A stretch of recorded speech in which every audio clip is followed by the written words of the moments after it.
Good afternoon. I'm Vincent Montalbano, and my neighborhood on one of the hills in New Brighton is the happy recipient of an extensive street milling and repaving operation that is winding down as we sit here. Keeping its roads maintained and functional is one of the most important tasks of government at any level. With Mayor de Blasio and his city government partners, we have public officials who understand that maintaining the quality of our infrastructure is critical to the quality of life in our city. I've lived on my street, Highview Avenue, for 41 years. Winter weather, wetter springs, and the incline of the hills themselves take a toll on our streets. When this winter ended, there were more potholes than a cold patching could reasonably fix. So it was a welcome sight to see the DOT milling and paving crews begin resurfacing 9 or more streets a few weeks ago. And I'm here to say that it was a job well done. I'm retired, so I am home much of the time, and I could observe the operation as it progressed. I felt almost no inconvenience. The DOT crew was informative and cooperative. There was literally, and I really mean this literally, because I was outside in my backyard doing gardening, no dust and minimal noise. I want to be sure to thank the DOT workers who did this job, our crew particularly, and the folks who are here. I want to thank the mayor, our borough president, and the Staten Island City Council delegation for working together to fund and prioritize this project. This is how we want our city to function, and this project shows it can function well. Let me close with this. When I was young, there was a story going around my family that the pioneer late-night talk show host Jack Parr, I remember Jack Parr. Wow, I'm impressed. Okay, I'm just old, had a guest that said he had driven across every habited continent. Parr asked him where he found the worst roads, and the guest said, Staten Island. Well, Mr. Mayor, Staten Island no longer has the worst roads in the world, and thank you for that. It is my pleasure to introduce our mayor, Bill de Blasio.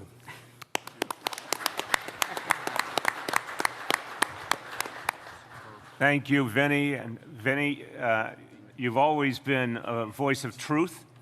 And when you say something was done the right way and something was done without any inconvenience to the neighbors, that is music to my ears. And I want to thank you for being here. But let's give credit where credit is due to the folks that work at DOT have done an amazing job. Let's thank all of them.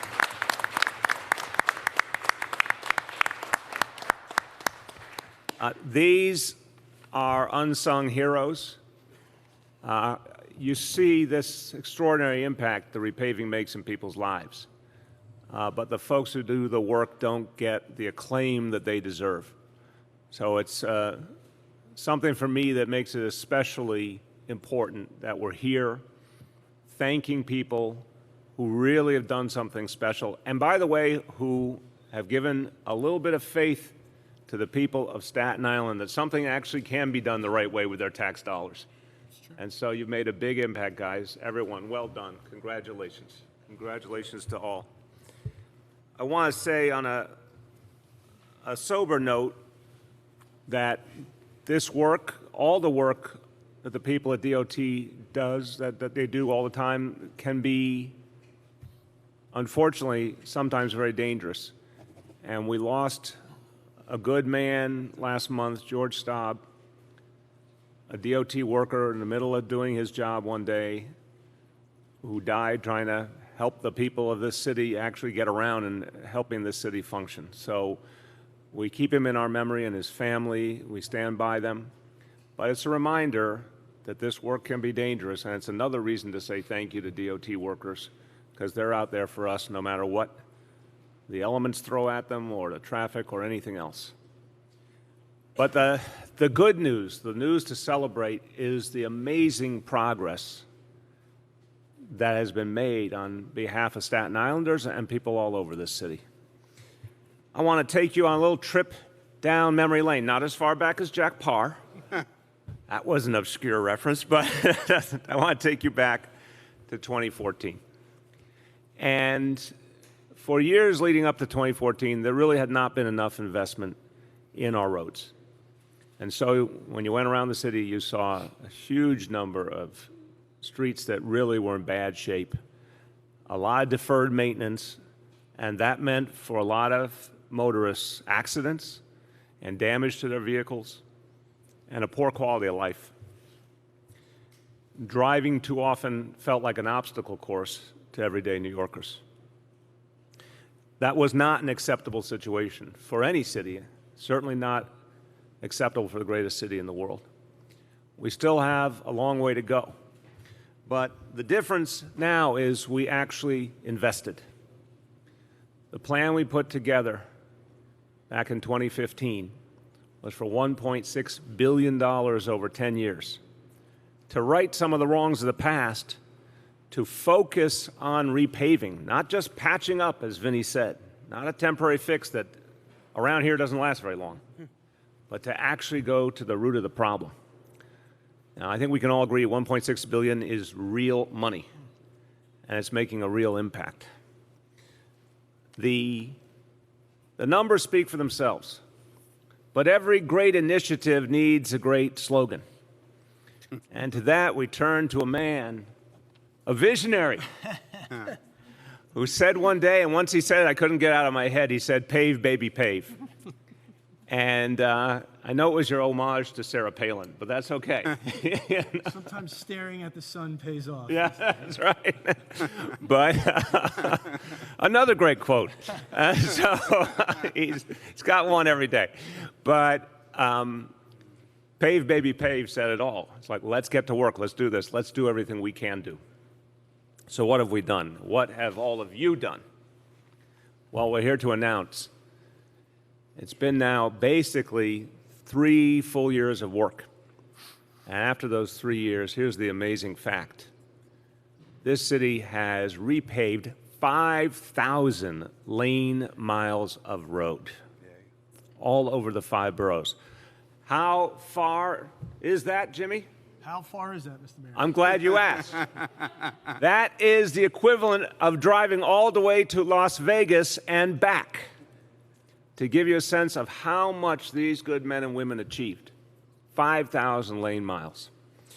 Well, that is now evidence of the fact we have repaved over a quarter of the roads in this city. And in this borough, where driving is particularly important to people's lifestyle because of the reality of the geography and the reality of mass transit. In this borough, we have repaved almost half of the roads. Almost half the roads in Staten Island repaved in the last 3 years. So we're living up to that slogan. But there was another piece to the equation. And I want to say that Jimmy and Steve were more than a little obsessed with this point, which is how ridiculous it has been that a street is repaved, it's beautiful, it's smooth, it's everything you could want, and then a month later it's torn up by a utility, and it looks like all that work was in vain. We don't tolerate that notion. Obviously, sometimes there's an emergency, we understand that. But we want to make sure the standards are clearer than ever. So DOT is instituting a new standard. They are increasing the restrictions for the utilities and other companies that ever need to open up the roads, again, with the exception of emergency. It will now be a 2-year standard that either you get the work done before the repaving happens or you wait a full 2 years before you can go back into the road. And that's going to make life better. That plan will be initiated here in Staten Island in July, and I know it's going to make a big difference in the quality of life. We're going to be doing a lot of other things to improve our repaving efforts and improve our roads. Our Borough Commissioner, Tom Cocola, will talk about that in a moment. But I will tell you this. This city and this agency, DOT, we are going to be repaving nonstop, day and night. We're not stopping. There's a lot to do. a lot of people we can help, and the good work is going to continue. And I'll say it this way. This is not the easiest city to live in. Life in New York City can be kind of tough. Life in New York City can be kind of bumpy. But at least our streets can be smooth. Nice. So, in Spanish, it's not as good as Pave Baby Pave, but I'll No. take it. I'll take it. You might have a future in this. Yeah? Yeah. En español. Todos los neoyorquinos merecen vías seguras, sin grietas ni baches. Por eso, hemos renovado más de 5,000 millas carriles de vías desde 2014, igual que un viaje de ida y vuelta de Nueva York a Las Vegas.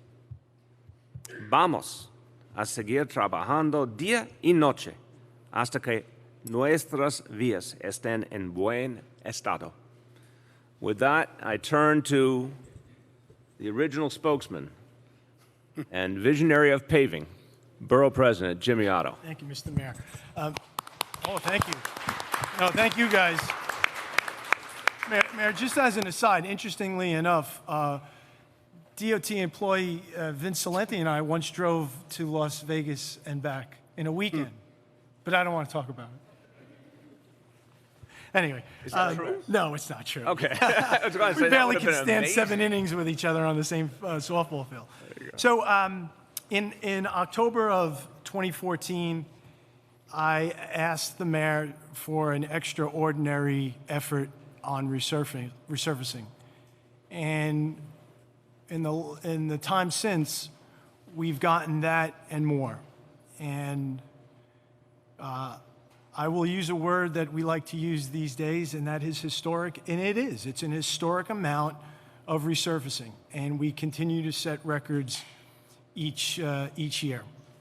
And to fully appreciate where we are today, I want to spend just a couple of moments looking backwards, because you have to know how long some of us have been trying to get this assistance.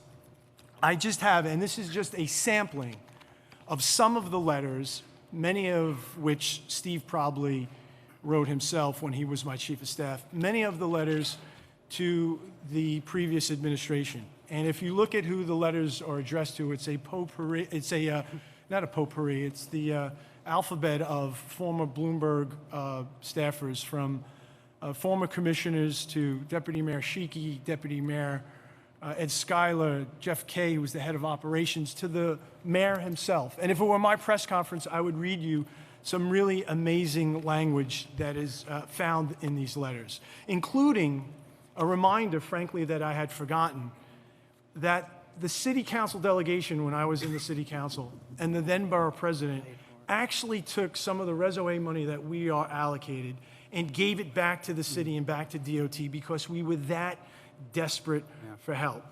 And these letters were a plea for help. And we asked for wear and tears. We asked for an additional paving crew. And it did not come.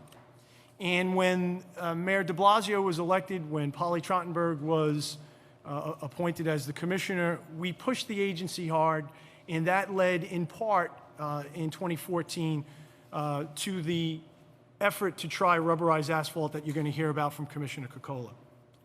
But it was in October of 2014 when the mayor came for our first formal sit-down at Borough Hall.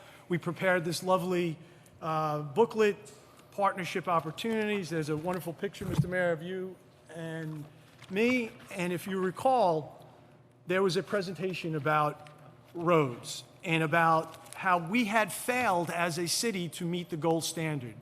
9 of the 12 Bloomberg years, 11 out of the previous 14 years, the city failed to meet the 1,000-lane resurface, which is what you need to do to maintain our roads in good stead. And because of that, we had old roads on Staten Island. And if you recall the winters, the 2 tough winters we had consecutively, what happened? Our roads didn't have potholes. They began to crumble, much like your own home, your cars, our bodies. If you don't maintain them, at some point they will give out. And that's what this mayor inherited.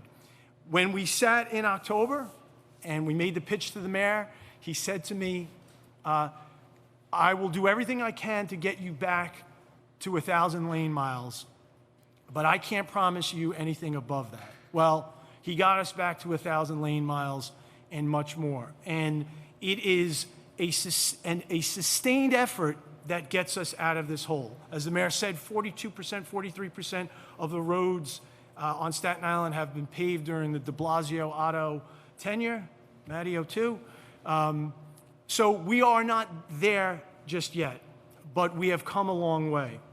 And only a continued sustained effort will get us to where we want to be and to make up for a decade and a half of underinvestment in our roads. A couple more last quick thoughts. The mayor alluded to the street cut change. That is critical. You have a great constituent like Vinny. He waits a long time to have his road resurfaced. He finally gets it resurfaced. DOT does a fantastic job.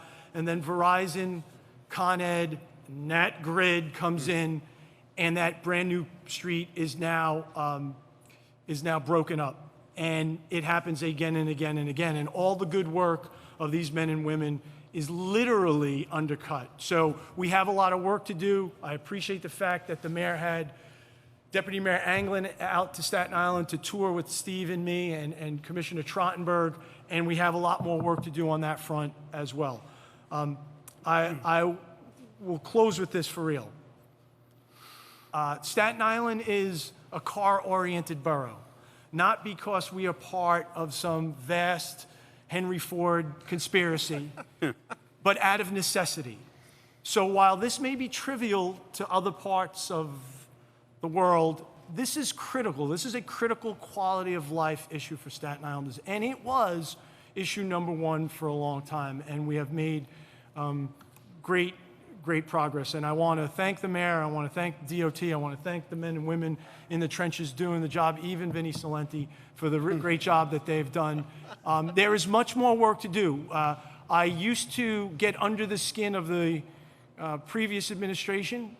I think I annoyed the mayor in the conversation we had about it, and I'm pretty sure I PO'd Commissioner Trottenberg when I said having a press conference saying we filled in the 1 millionth pothole is the municipal government's equivalent of mission accomplished. No one is putting out a mission accomplished banner just yet, but under this mayor we have come a long way, and we're aware of, and we are going to continue to complete the mission, and I am very grateful, Mr. Mayor. Thank you. Thank you, brother. Well done. Good job.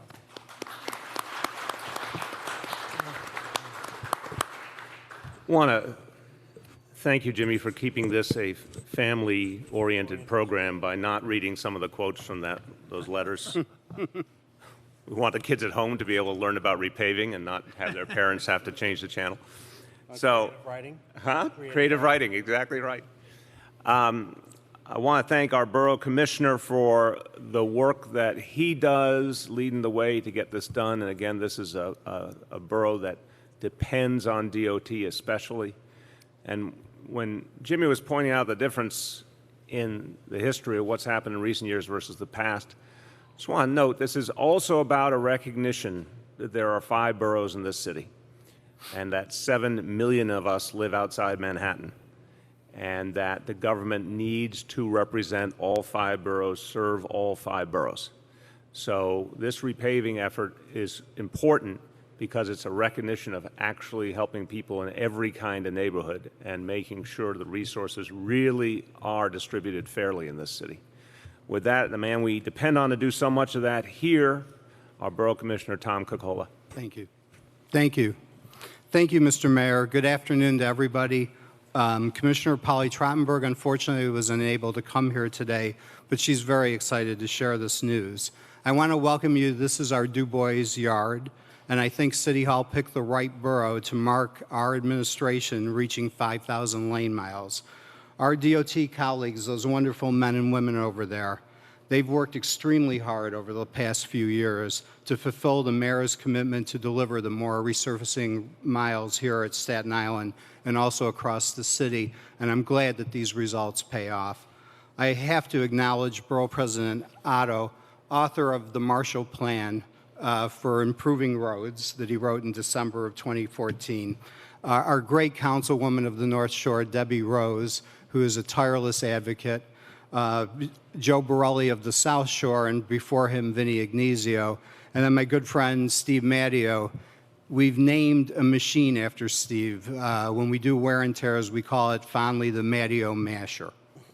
I'm sure today is special for all of them, and I also want to acknowledge Galileo Orlando, who the mayor says has the greatest, I think, non-soda name in city government. That's right. That's for sure. And he oversees our pothole operations, and he's our deputy commissioner. Reaching 5,000 miles just a few months into this second term is no small feat. Aside from the milestone, there are several innovations that will keep our resurfacing program to the performance level it is today.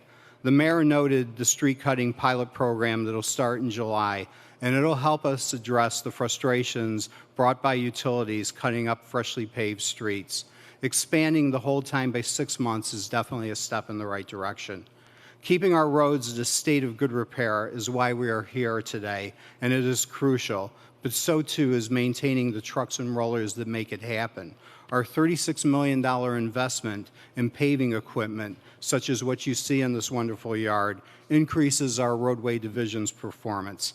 And as for the product itself, rubberized asphalt is something that we've tested on Staten Island, and we know that we have many fans here. We're working to find a vendor who can efficiently produce this material. And in terms of conventional asphalt, I'm glad to say we will expand the use of red asphalt in dedicated bus lanes such as Highland Boulevard and step up the addition of asphalt coats over concrete roadways in the city to add to the longevity. We are in the home stretch of the paving season, and as we round the bases to get into the fiscal year, DOT will be surfacing major streets across the 5 boroughs. Included are Toad Hill Road right here in Staten Island. At the assistance of Debbie Rose, York Avenue is just done right near where Vinnie lives. Castle Hill Avenue in the Bronx, Troy Avenue in Brooklyn, Vernon Boulevard in Queens, and Manhattan's 3rd Avenue. So again, Mayor de Blasio, thank you for your support. DOT greatly appreciates it. And we just want to make the world better for New Yorkers with safer streets and Vision Zero safety fixes. Everybody have a great weekend, and thank you for coming to Staten Island. Thank you, Tom.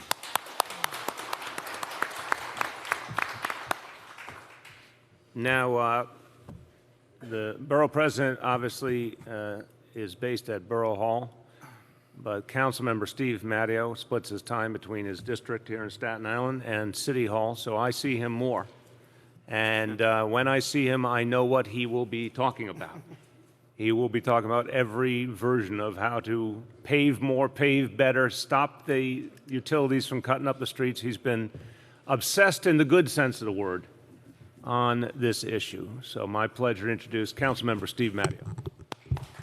Thank you. Thank you, Mr. Mayor.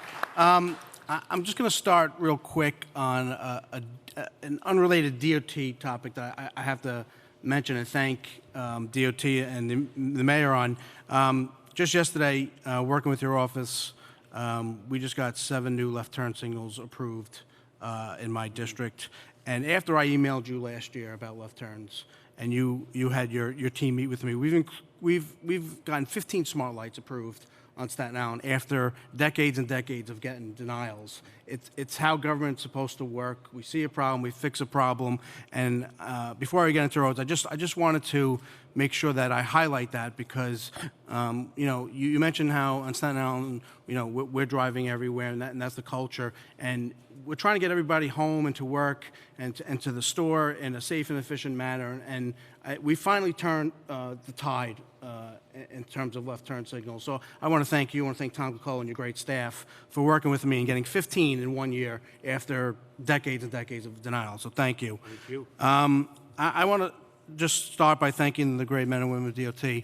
A lot's been said about them, all well-deserved. For me, they not only do great work, they know Staten Island. They know us. They're not only going through a schedule, they're talking to us on the street. They're emailing us saying, we know the locations, They do great wear and tear work. They do great resurfacing work. We couldn't get anywhere without you. And I just appreciate the constant communication when you see a problem as well, asking us how we can coordinate and better fix something. And part of that is scheduling. So just a great job by the men and women of DOT. In terms of roads, Jim and I, my office working on constituent service, we've learned from the best here.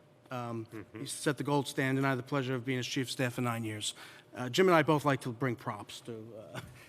So, I brought my DOT resurfacing binder just to show that how important this issue is on Staten Island for my constituents. Over 1,000 resurfacing and pothole requests from my office over the last 3 years. And as I learned under Jim, we keep every one.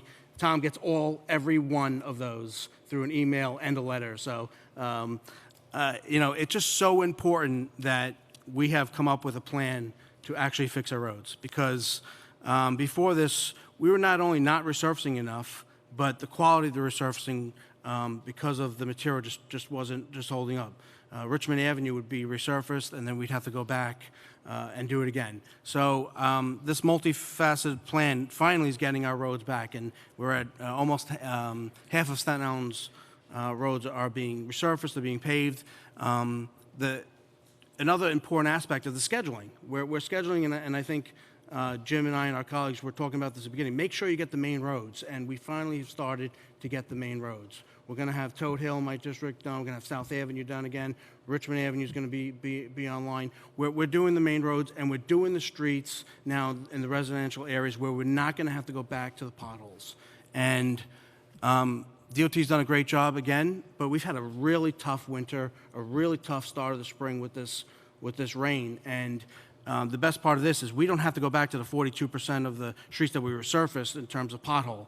So we're focusing our pothole blitz on streets that need it and not wasting resources going around the entire borough. So it's a multifaceted plan. The utility cut announcement is extremely, extremely important. It's great progress. The borough president and I thank you for that. Part of the problem, why this is such a big problem, is now because we're resurfacing.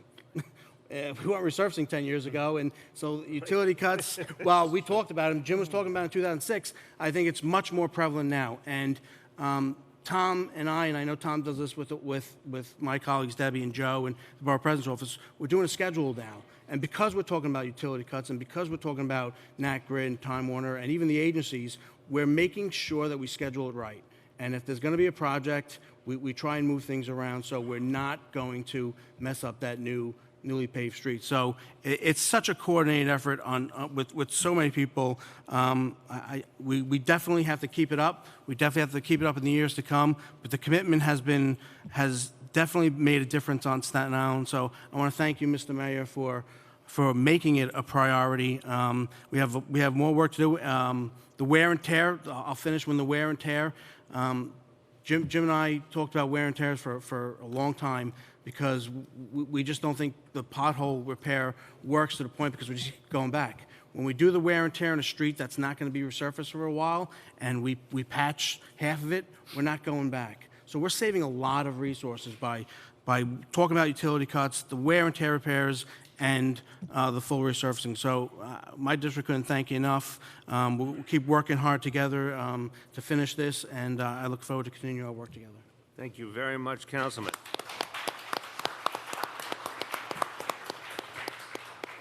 Well, to both of you, persistence pays off. Thank you for being so strong on this issue, and we've all gotten somewhere, and a whole lot more to come.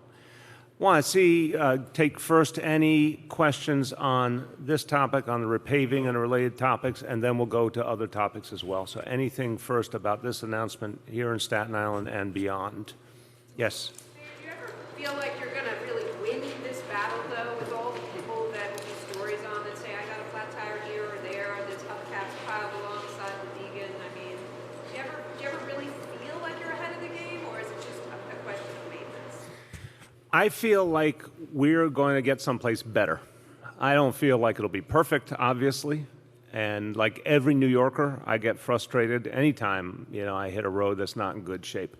But I think we will get to the place that Jimmy referred to before, where every year we're doing the level of maintenance we should be to actually have a livable city. Won't be perfect, but it'll be a lot better than what we've known in the past. Basically, I mean, think about anything else in life. If you go years and years where you don't repave, things get worse and worse, then you're just playing catch up. We're talking about the day coming soon when we're not playing catch up anymore, where we're actually on a standard of regular repaving all over the city. So hopefully, you know, as one road is getting to the point where it really is about time, that's exactly when you're coming in to repave it. That's what a 10-year plan gives us the opportunity to do that was never there in the past.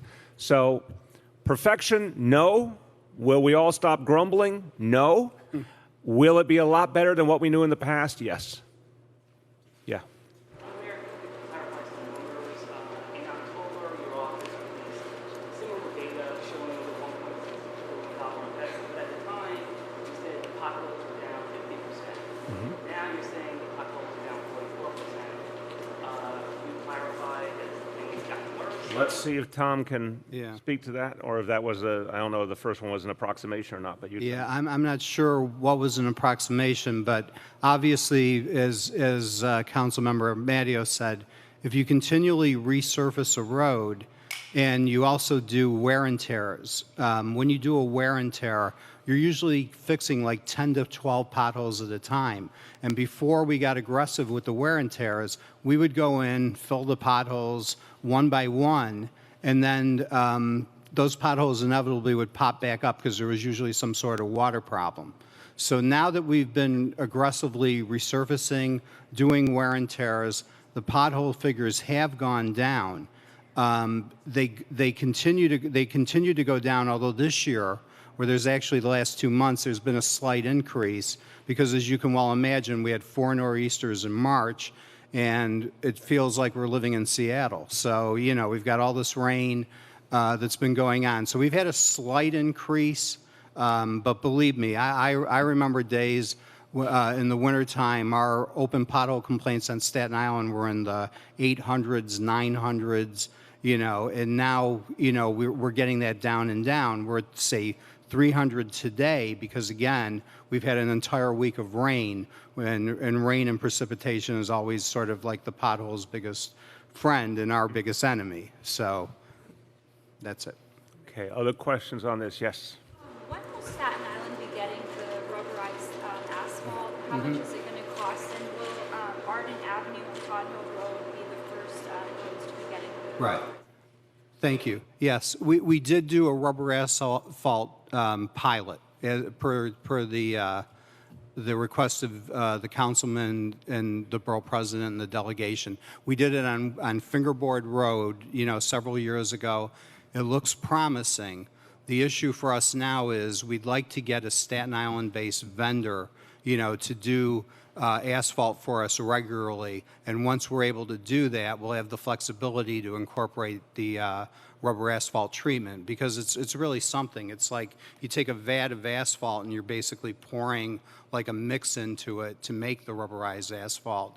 And we did that at the Hamilton Yard on our experimental basis, but we're hoping that once we get a bona fide Staten Island plant here, we'll be able to do it more regularly. When do you think you're going to be getting this vendor? Do you have like a timeline? And do you have any roads that you anticipate are going to use this asphalt on? Right. Yeah. Well, I'd like to use them on the major roads once we get going. We've got some encouraging news with a plant that we'd like to use on Staten Island, so hopefully we can get that up in the next several weeks.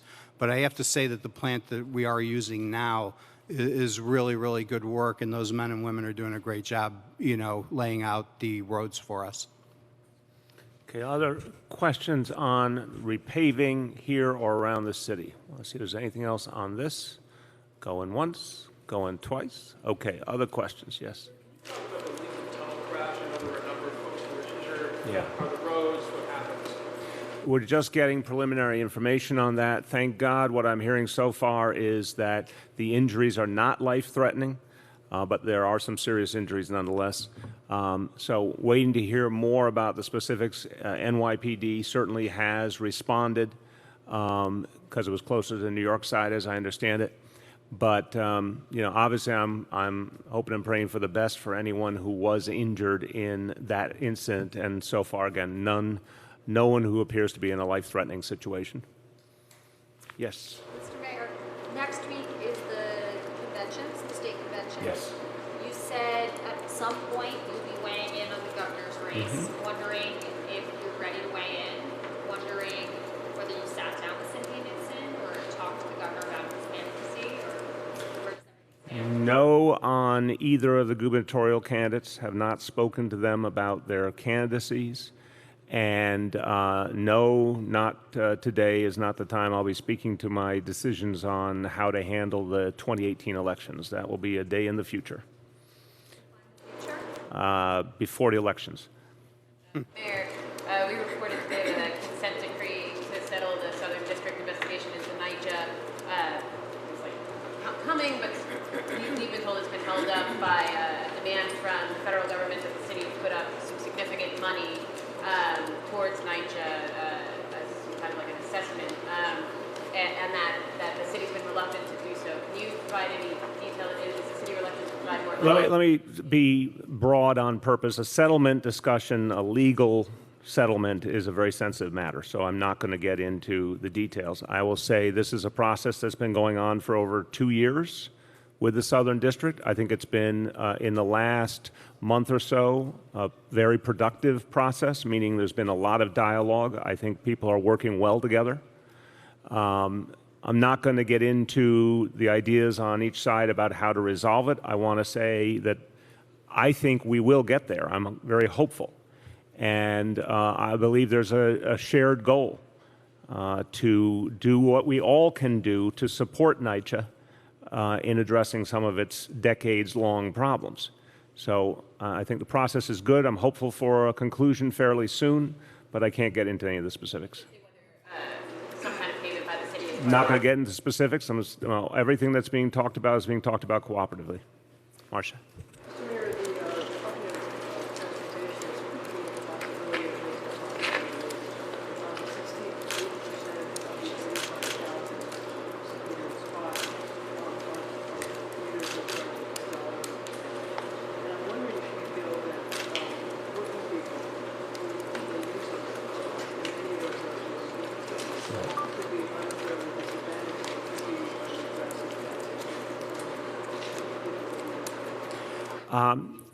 I care a lot about making sure there's fairness for working people. This issue has to be considered in light of some other really big challenges we're having. We have a huge congestion problem. And the number one goal of changing the policy is to address congestion. Because if we don't get the kind of turnover we need in those spaces, it just means a lot more vehicles looking for a place to go when they're trying to get to those shopping districts, for example. We want to incentivize people to use the metered space just only the time they need and not use it longer because other people need to get in there to shop. So I would say this is different than some other situations because it is about solving an underlying problem. It's not everywhere. It's places where, in particular, there's a congestion problem. But the other thing I'd say is it's, in the scheme of things, obviously an occasional expense as opposed to many other things that are a constant expense in people's lives. So, looking at your question, which is a great question, is very different than something like a sales tax, for example, which is on a wide variety of purchases you might make all the time. In this case, I think it's fair because it helps us to address a really urgent problem in this city, and it creates fairness, opening up those spaces for more people who need them.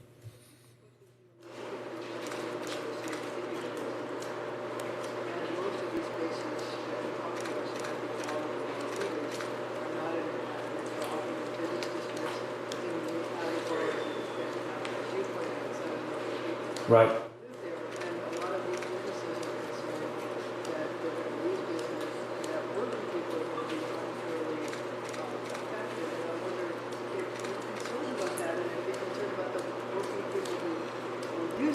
Yeah. Marcia, I'm concerned about all working people, and I want to tell you, I like your question because it gets at all the pieces of the equation. I would argue to a lot of small business owners, if those spaces don't open up more often, they're going to lose a lot of customers. If customers can't find a place to park, they're not going to keep going to those stores.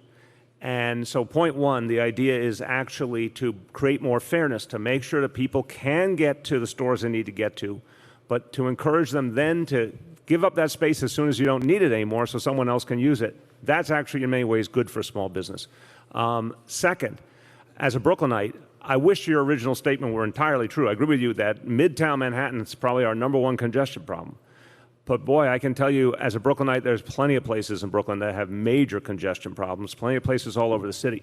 So the targeting that we're talking about here is to address congestion problems all over the 5 boroughs. Unfortunately, they're existing more and more in all 5 boroughs for the reasons we've all talked about. Population is going up, more tourists, more jobs, more business, more construction. Obviously, the for-hire vehicles, which we now see more and more of them driving around empty. There's a lot of things that are coming together to create a congestion problem that's going way beyond Midtown Manhattan. Say again?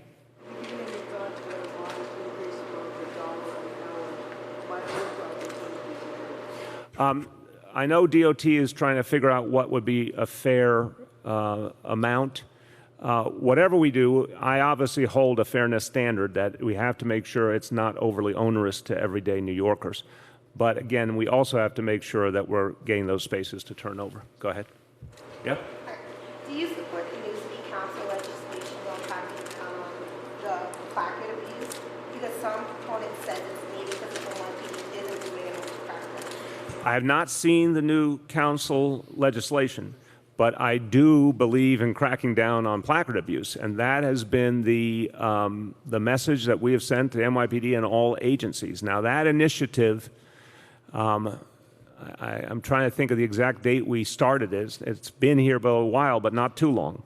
I want to give everyone in this city an update on what has happened on that initiative as we discuss with the council other options. I can tell you the NYPD takes it very seriously. We all know Rome wasn't built in a day, so changing a lot of bad habits and bad practices takes time, but we are very focused on making sure that placards are not abused. See over here? Staten Island has some pretty unique, wildlife and animal challenges. Most recently, a turkey laid like 16 eggs in the Staten Island man's backyard, and he's called different agencies. He can't get any help. He can't take the turkey out on his own because he needs a permit. Same thing with the deer. The deer will come in people's backyards, stay in there for days or weeks, and they call 311, 911, all these different agencies, and they can't get any help because it's not, the deer aren't on state or city property, it's on private property. Is your administration, are you open to implementing some type of plan or hotline to help private property owners who have these animals just lingering on people's backyards, in people's backyards for days to get some help? And if not, what do you recommend private property owners do? I'll give you a broad answer, and my colleagues may want to weigh in on this. No, I like to always be straightforward if I don't have a complete answer on something. I do not have a complete answer on this. I know the history has been that the dividing line is also if there's a danger, which is when the Department of Health gets involved, versus if there's not. And I think, it goes back to assumptions about private property that are foundational to our society, that the government does not get involved in every element of people's lives in that way. But I think you make a good point. If something is an ongoing situation, is there something more we can do? So I don't have an answer for that. I'd like to see if there is something we can do. I just don't have it handy. Let's see what these guys think. Yeah, it's been on, the turkey's been an ongoing issue for a decade now. My office is trying to do, we're working on funding, talking with the speaker to get additional funding, working with a person who runs a not-for-profit to see if we can get him with a DEC permit to come out to Staten Island and relocate the turkeys upstate. And so he needs funding for setting up a place upstate and then to come and do it. So I'm going to allocate some money out of my discretionary budget, and we're going to see if we can get additional funding to make that happen. But we got to get DEC on board, so we just contacted DEC saying we think we have someone who could come out and do this, because we've had other relocation efforts. We just didn't get enough turkeys, obviously, and this is specifically for the turkeys. So we're pushing to get the money in for the next budget and to see if we can get DEC to give the permit to the not-for-profit and see if we can relocate more. I'm sorry? Hundreds. Yeah. Borough President, do you really wanna go Borough here? President, you seem strangely shy today. So the turkey situation goes back a decade that it's been an issue. And as comical as it is to folks off the island, 50% of the public looks at you and says, you have nothing better to do as an elected official than worry about the turkeys, leave the turkeys alone. And the other 50% says, you're so incompetent, you can't even get rid of the turkeys. The removal to date, or the relocation to date, has been in conjunction with the state, and the turkeys were taken in USDA, taken off state property, whether it's the South Beach Psychiatric Center in particular, because of the health issues raised by what turkeys do. And the hospital. And the Staten Island University Hospital. So to me, and that is an annoyance, to me the more serious issue is the deer issue, because I just had a meeting with the city health department. We are collaborating with the health department in terms of tick surveillance, and we are working with Columbia University, and they did a sweep of ticks and came back and found 26% of the ticks on Staten Island are infected, have a pathogen. And that's a scary number. The national number is 20%. The tick-borne disease issue related in part, and we could debate whether it's in whole or just how much in part related to the deer, is a serious issue. The number of Lyme cases are going up across the city, but only on Staten Island is the universe of folks within the borough. Other boroughs are getting them when they go out of state, out of city.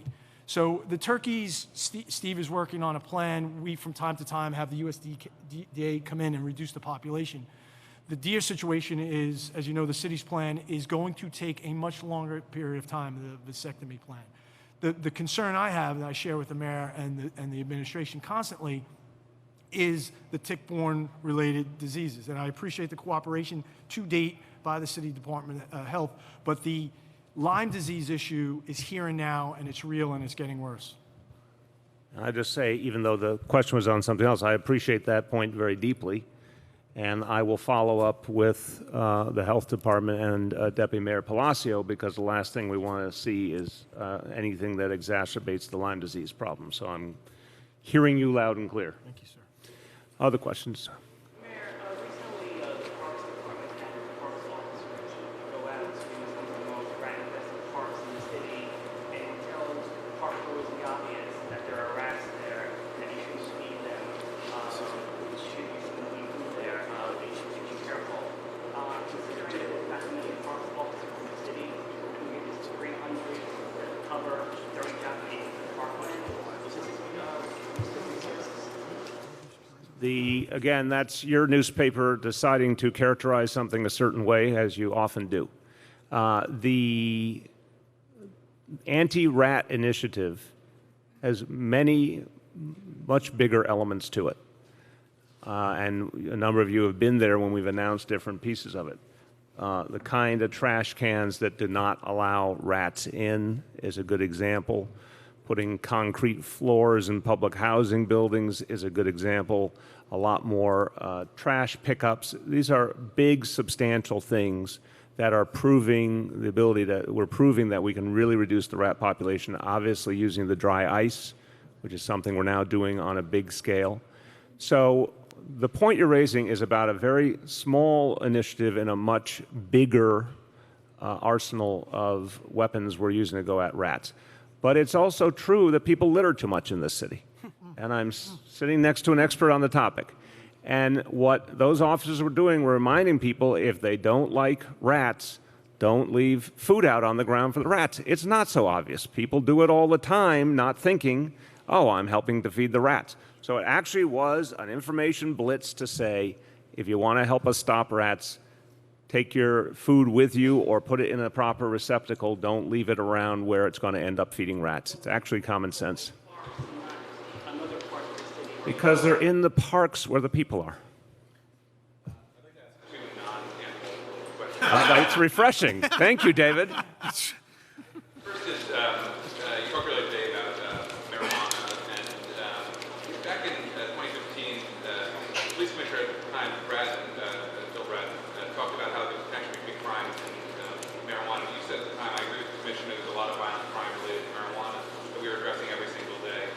In March of this year, you said, after some reporting was done around the disproportionality of the marijuana arrests, you said, I think what's happening now is very much moving in the right direction. But this week, I'm sorry, but that quote you got to give me a little more context on. You said in terms of your marijuana policies and the arrests, The reduction in arrests. this was after reporting in Politico and other places of the disproportionality in some of the marijuana. Reducing disparity. In March of 2018. Right. So I think what's happening now is very much moving in the right direction. Right. But then this week, you sort of made a little bit of an about face, or at least you said you acknowledged that there's a problem. What is the problem that you see, and what do you, in the next 30 days, do you hope to see officers change about how they police marijuana? I really don't. I respect. I think media tends to think of a lot of things as about face. That's a normal, skeptical, healthy, journalistic worldview. I don't think this one is. I think this is a natural evolution, and I'll tell you why. Because the reference I made in March, I think, was very much about reducing arrests, which has clearly been the truth. We have been reducing marijuana arrests, but we've been reducing arrests overall. On that level, I'm very comfortable we've been moving in the right direction. You've been at a lot of our crime press conferences or crime statistics press conferences, and you've heard a focus on reduction of arrest overall, not just for marijuana, as a central message from the NYPD, that they're creating a safer city with fewer arrests. So on that level, I absolutely believe we have been and continue to move in the right direction. On the question of disparity, I do think we've also made progress overall on reducing disparity because of everything about neighborhood policing. But what is true at the same time is we continue to get different pieces of information that confirm a still too high level of disparity. That is the point, the evolutionary point, that I bluntly had hoped we would get more done. We haven't gotten enough done. We have to do something more. I saw the reduction in arrest as a really good step. I saw the reduction in marijuana arrests specifically as a really good step, and I saw neighborhood policing as something that was working overall. But what I didn't see was the kind of steadiness in the marijuana arrest reductions I would have liked, and what I didn't see was the reduction of disparity I would have liked. And I've had this conversation in great detail with Commissioner O'Neill. He feels the same way. So the idea of the 30 days is to say, go back to the drawing board, which the NYPD is really good at, innovating, and say, okay, what should we do differently? If we like some of the outcomes we got, but we don't like the arrest levels and we don't like the disparity, what can we do? I have a strong belief that they'll come back with some very tangible plans, and we will announce them within the 30 days and put them into effect immediately. Again, I want the outcome. I respect the NYPD, which has proven the ability to innovate, to come up with the how. I have a mandate for them. I'm convinced they will figure out how to act on it. Unrelated topic. Do you regret having talked about a hyper-complaining dynamic at the education department, given the fact that we had news a few days back of a principal in Queens who had all sorts of different claims against him that the city ended up settling out for like $600,000? What I should have done was put the horse before the cart and make very, very clear that we have to take every complaint seriously. We do. Investigate thoroughly every complaint. In fact, we've added a lot of new investigators to DOE. And the issue we all have to address in this society, and certainly in this city government, is to go to the core of making harassment unacceptable in all its forms. So retraining the entire city workforce, 370,000 plus workers will all be retrained. Annual reporting to the people of the city on how we're doing in addressing sexual harassment. A single standard rather than different standards. That's what I should have said very, very clearly. Other issues about and challenges within the DOE should be talked about separately, and the chancellor is going to look at those other issues and come back and tell me what he thinks we can do, if there's something we can do to improve that atmosphere. Yeah. What do you think of Tisch's decision not to seek a working families party line that you referred to earlier? Yeah. What do you think of the governor's denials that he had nothing to do with it? And also, what impact, if any, do you think this will have on police? Do you think people are paying attention? Do they care? Will it affect Tisch's reputation for independence? Well, the first thing I'd say, Melissa, is that, the ball game ain't over. I mean, I don't sense she's closed any doors permanently here. I mean, most people who run for office in this state want as many lines as they can get. And I don't know who else is going to be running and what this election is going to look like, but it just stands to reason. Working Families Party has been a very positive force in this state and has a lot of people that believe in it and look to its endorsement. So, I don't want to assume anything about what her ultimate decision will be. I think it's something that should be looked at on the merits. Here's a force in the state, a force for good that people honor and appreciate. Think about that in making any final decision. As to the question of the governor's involvement, I don't know. I hope it's not true. I don't think it would make sense to suggest someone shouldn't take that line, but I can't speak to it because I don't know if it's true or not. Sure.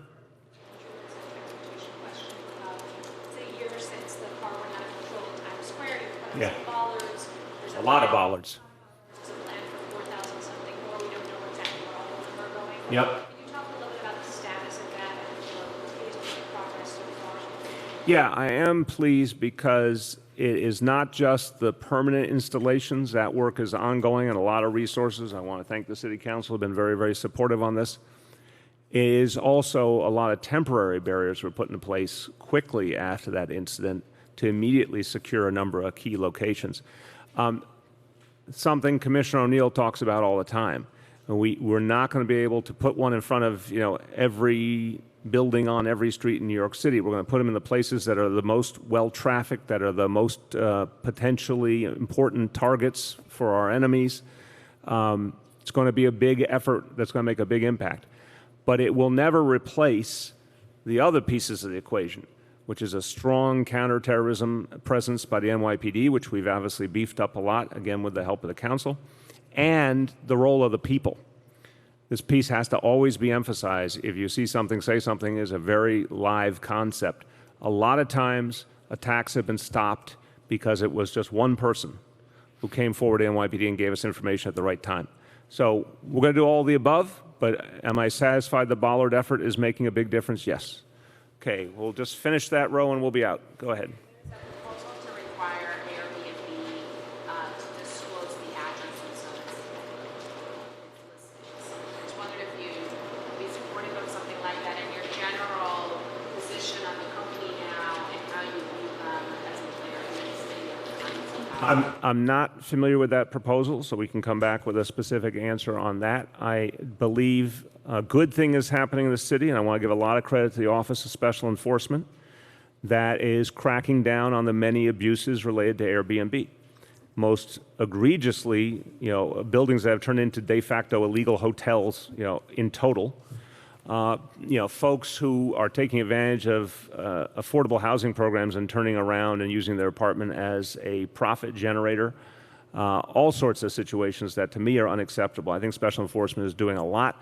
Again, this was one where the council really believed in this with us, put real resources in. So we're going to take a tough line on anyone who violates the law related to Airbnb. As to where we go going forward, we're trying to make sense of that. But clearly, strong enforcement in the meantime is necessary.